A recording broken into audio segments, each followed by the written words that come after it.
Madalas na pagbaha sa isang barangay sa bayan ng Mangaldan, ilang taon ng kalbaryo ng mga residente. Silipin sa report ni Russell Simorio. Nagmistulang sapa ang harapan ng ilang kabahayan sa Purok 3, Barangay Anolid, Mangaldan, Pangasinan dahil sa namuong tubig baha. Naglagay na ng improvise sa tungtungan ng mga residente upang makaiwas sa baha.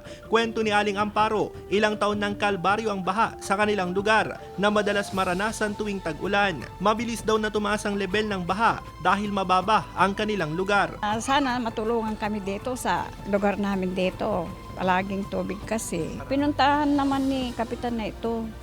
Pero wala namang, ito lang pinagawa.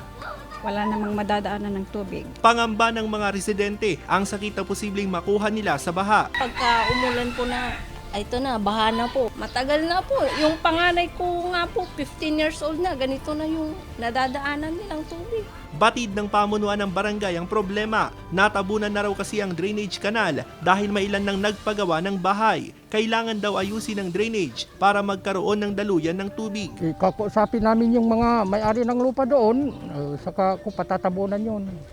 Parang ayusin yun. Oo. Kung kapayag mga tao doon ay mahirap silang kausapin. Ayaw nilang magpadaan kasi mabaho daw. Umaasa ang mga residente na masusolusyonan ang problema sa lalong madaling panahon. Kasama si Wilson C. Russell Simorio, Balitang Amyanan.